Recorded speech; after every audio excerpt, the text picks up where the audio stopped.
ಸದ್ಯಕ್ಕೆ ಕದನ ವಿರಾಮ. ಸಂಕ್ರಾಂತಿಗೆ ಕ್ರಾಂತಿನ ಹಾಗಾದ್ರೆ ಅಧಿವೇಶನದ ಬಳಿಕ ಶುರುವಾಗುತ್ತಾ ಕುರ್ಚಿ ಕಾಳಗ. ಚಳಿಗಾಲ ಅಧಿವೇಶನದವರೆಗೂ ಬಿಕ್ಕಟ್ಟಿಗೆ ಬ್ರೇಕ್. ಸದ್ಯಕ್ಕೆ ಕದನ ವಿರಾಮ.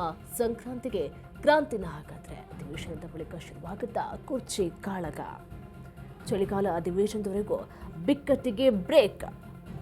ಸಿಎಂ ಗದ್ದುಗೆ ಗುದ್ದಾಟ. ಸದ್ಯಕ್ಕೆ ಅಲ್ಪ ವಿರಾಮ ಸಿಗುತ್ತಾ ಹಾಗಾದ್ರೆ ಸದ್ಯಕ್ಕೆ ಸುಮ್ಮನೆ ಅಂದಿರೋ ಕಾಂಗ್ರೆಸ್ ಹೈಕಮಾಂಡ್.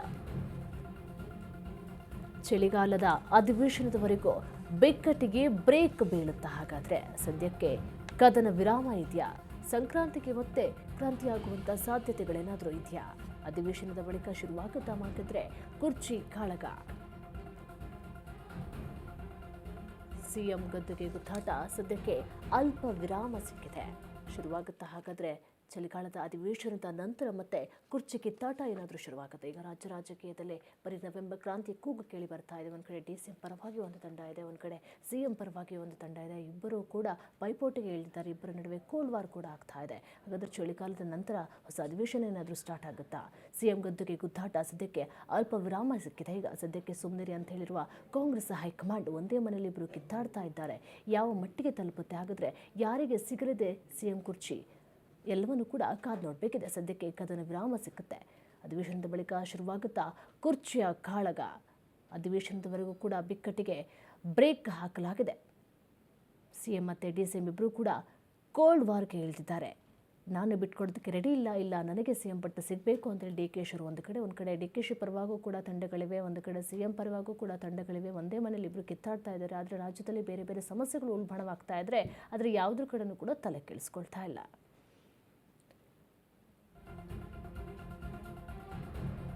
ಅಧಿಕಾರ ಹಂಚಿಕೆ, ಬಹಿರಂಗ ಹೇಳಿಕೆಗೆ ಹೈ ಬ್ರೇಕ್. ಅಧಿವೇಶನ ಮುಗಿಯುವವರೆಗೆ ಚರ್ಚೆಗೆ ಅಲ್ಪ ವಿರಾಮ. ಕಾಂಗ್ರೆಸ್ನಲ್ಲಿನ ನವೆಂಬರ್ ಕ್ರಾಂತಿ ಮುಗಿದ ಅಧ್ಯಾಯ. ಡಿಸೆಂಬರ್ ಕರೆಯುವಷ್ಟರಲ್ಲಿ ಮತ್ತೆ ಶುರುವಾಗುತ್ತಾ ಹಾಗಾದ್ರೆ ಕಾಳಗ. ಸದ್ಯಕ್ಕೆ ಬಹಿರಂಗ ಹೇಳಿಕೆ ನೀಡದಂತೆ ಎರಡೂ ಬಣಕ್ಕೂ ಕೂಡ ಸೂಚನೆಯನ್ನು ಕೊಡಲಾಗಿದೆ.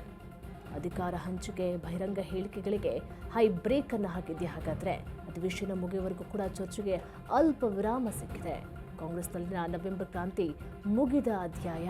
ಡಿಸೆಂಬರ್ ಕಳೆಯುವಷ್ಟರಲ್ಲಿ ಮತ್ತೆ ಹಾಗಾದ್ರೆ ಶುರುವಾಗುತ್ತಾ ಅವರೊಬ್ಬರ ಕಾಳಗ ಅನ್ನೋದು ಕೂಡ ಕಾದು ನೋಡಬೇಕಿದೆ. ಸದ್ಯಕ್ಕೆ ಬಹಿರಂಗ ಹೇಳಿಕೆ ನೀಡದಂತೆ ಎರಡೂ ಬಣಕ್ಕೂ ಕೂಡ ಸೂಚನೆಯನ್ನ ಕೊಡಲಾಗಿದೆ. ಅಧಿವೇಶನದ ಬಳಿಕ ಮತ್ತೆ ಶುರುವಾಗುತ್ತಾ ಕುರ್ಚಿ ಕಾಳಗ ಅನ್ನೋದು ಕೂಡ ಕಾದು ನೋಡಬೇಕಿದೆ. ಚಳಿಗಾಲ ಅಧಿವೇಶನದವರೆಗೂ ಕೂಡ ಬಿಕ್ಕಟ್ಟಿಗೆ ಬ್ರೇಕ್ ಅನ್ನು ಹಾಕಲಾಗಿದೆ. ಅಧಿವೇಶನ ಮುಗಿಯುವವರೆಗೂ ಕೂಡ ಚರ್ಚೆಗೆ ಸ್ವಲ್ಪ ಅಲ್ಪ ವಿರಾಮವನ್ನು ಕೊಡಲಾಗಿದೆ. ಇವತ್ತು ಬೆಳಗ್ಗೆ ಕೂಡ ಸಿಎಂ ಬ್ರೇಕ್ಫಾಸ್ಟ್ ಮೀಟಿಂಗ್ ಅನ್ನು ಕೂಡ ಕರೆದಿದ್ರು. ಅದರಲ್ಲಿ ಎಲ್ಲ ವಿಷಯಗಳ ಬಗ್ಗೆ ಚರ್ಚೆಗಳು ಆಗಿರುವಂಥ ಸಾಧ್ಯತೆಗಳು ಕೂಡ ಇದೆ.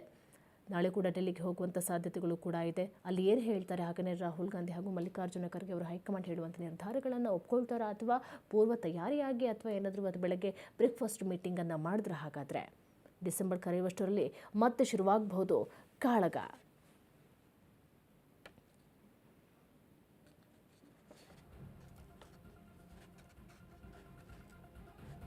ಇದ್ರ ಬಗ್ಗೆ ಹೆಚ್ಚಿನ ಮಾಹಿತಿ ಕೊಡ್ತಾರೆ ನಮ್ಮ ಪ್ರತಿನಿಧಿ ದೀಪಾ ಕುಕ್ಕವಾಡ. ದೀಪಾ, ರಾಜಕೀಯದಲ್ಲಿ ನವೆಂಬರ್ ಗುದ್ದಾಟ ಜಾಸ್ತಿ ಆಗ್ತಾನೆ ಇದೆ. ಈಗ ನಾಳೆ ಡೆಲ್ಲಿಗೆ ಹೋಗುವಂಥ ಸಾಧ್ಯತೆ ಕೂಡ ಇದೆ. ಇದ್ರ ಮಧ್ಯೆ ಅಧಿವೇಶನದ ಬಳಿಕ ಮತ್ತೆ ಶುರುವಾಗುತ್ತಾ ಕುರ್ಚಿ ಕಾಳಗ ಅನ್ನೋದು ಕೂಡ ಪ್ರಶ್ನೆಯಕ್ಕೆ ಉಳಿದಿದೆ. ಅಧಿವೇಶನದವರೆಗೂ ಕೂಡ ಬಿಕ್ಕಟ್ಟಿಗೆ ಬ್ರೇಕ್ ಅನ್ನು ಹಾಕಲಾಗುತ್ತಾ ಅನ್ನುವಂಥ ಪ್ರಶ್ನೆ ಕೂಡ ಒಂದು ಕಡೆ ಮೂಡ್ತಾ ಇದೆ. ಏನಿದೆ ಇದ್ರ ಬಗ್ಗೆ ಹೆಚ್ಚಿನ ಡೀಟೇಲ್ಸ್?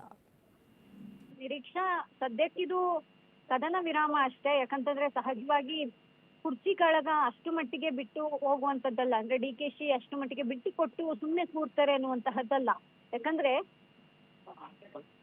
ಒಂದು ಹಂತಕ್ಕೆ ಅಂದ್ರೆ ಸಿಎಂ ಸ್ಥಾನ ಬೇಕೇ ಬೇಕು ಅನ್ನುವಂತಹ ನಿಟ್ಟಿನಲ್ಲಿ ಹಲವು ಪ್ರಯತ್ನಗಳನ್ನ ಮಾಡಿದಂತಹ ಡಿಕೆ ಶಿವಕುಮಾರ್ ಈಗ ತಕ್ಷಣಕ್ಕೆ ಯಾವುದೋ ಒಂದು ಫೋನ್ ಕರೆ ಅಥವಾ ಸಿಎಂ ಸಿದ್ದರಾಮಯ್ಯ ಹೇಳಿದ್ರು, ಕನ್ವಿನ್ಸ್ ಮಾಡಿದ್ರು ಅನ್ನುವಂತಹ ನಿಟ್ಟಿನಲ್ಲಿ ಸುಮ್ಮನೆ ಬಿಟ್ಟು ಕೂರುವಂತವ್ರಲ್ಲ. ಅದನ್ನ ಸೂಚ್ಯವಾಗಿ ಕೂಡ 2013ರ ಒಂದು ಘಟನೆಯನ್ನ ನೆನಪಿಸೋ ಮೂಲಕ ಅವರು ಅದನ್ನೇ ಹೇಳಿದ್ದಾರೆ.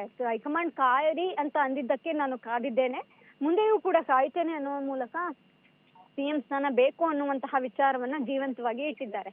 ಇದರ ಜೊತೆಗೆ ಸದನ ಏನ್ ನಡೀತಿದೆ ಅಂದ್ರೆ ಸಂಸತ್ ಸದನ ಹಾಗೂ ರಾಜ್ಯದಲ್ಲಿ ಅಧಿವೇಶನ ಏನ್ ನಡೀತಿದೆ, ಈ ಸಮಯದಲ್ಲಿ ಅವರು ದೆಹಲಿಗೆ ಹೋಗಿ ಈ ಒಂದು ವಿಚಾರ ಚರ್ಚೆ ಮಾಡಿದ್ರೆ ವಿಪಕ್ಷಗಳು ಇದನ್ನ ದೊಡ್ಡ ಮಟ್ಟದಲ್ಲಿ ಚರ್ಚೆಗೆ ತೆಗೆದುಕೊಳ್ತಾರೆ, ಅಭಿವೃದ್ಧಿ ವಿಚಾರಗಳನ್ನ ಬಿಟ್ಟು ಇದನ್ನಷ್ಟೇ ಚರ್ಚೆ ಮಾಡ್ತಾರೆ ಅನ್ನುವಂತಹ ನಿಟ್ಟಿನಲ್ಲಿಯೇ ಹೈಕಮಾಂಡ್ ಇವರಿಗೊಂದು ಸೂಚನೆಯನ್ನ ನೀಡಿ ಸದ್ಯಕ್ಕೆ ನೀವು ಬ್ರೇಕ್ಫಾಸ್ಟ್ ಮೀಟಿಂಗ್ ಅನ್ನ ಮಾಡಿ ಬಳಿಕ ನೋಡೋಣ ಅನ್ನುವಂತಹ ಒಂದು ಸೂಚನೆಯನ್ನ ನೀಡಿದ್ರ ಬೆನ್ನಲ್ಲೇ ಇವರು ಸದ್ಯಕ್ಕೆ ಅಂದ್ರೆ ಇವತ್ತು ಬೆಳಗ್ಗೆ ಬ್ರೇಕ್ಫಾಸ್ಟ್ ಮೀಟಿಂಗ್ ಅನ್ನ ಮಾಡಿದಂಥದ್ದು. ಆದ್ರೆ ಸದ್ಯಕ್ಕೆ ಇದು ಮುಗೀತು ಅನ್ನುವಂತಹದ್ದಲ್ಲ, ಅಧಿವೇಶನ ಮುಗಿದ ಬಳಿಕ ಮತ್ತಷ್ಟು ಅಂದ್ರೆ ದೆಹಲಿಗೆ ಹೋಗುವಂಥದ್ದು, ಅಲ್ಲಿ ಫೈನಲ್ ಮಾಡಿಕೊಂಡು ಬರುವಂಥದ್ದು ಅಥವಾ ಹೈಕಮಾಂಡ್ ಏನು ಹೇಳುತ್ತೋ ಅದಕ್ಕೆ ನಿಲ್ಲುವಂಥದ್ದು ಎಲ್ಲವೂ ಕೂಡ ಇದ್ದೇ ಇರುತ್ತೆ. ಹಾಗಾಗಿ ಸದ್ಯದ ಮಟ್ಟಿಗೆ ಇದು ಅಲ್ಪ ವಿರಾಮ ಅಷ್ಟೇ. ಮುಂಬರುವಂತಹ ದಿನಗಳಲ್ಲಿ ಸ್ಪೆಷಲಿ ಅಧಿವೇಶನ ಮುಗಿದ ಬಳಿಕ ಒಂದಿಷ್ಟು ಚರ್ಚೆ ಮತ್ತಷ್ಟು ಜೋರಾಗಬಹುದು ನಿರೀಕ್ಷಾ. ಥ್ಯಾಂಕ್ ಯು ದೀಪಾ ನಿಮ್ಮೆಲ್ಲ ಮಾಹಿತಿಗಾಗಿ.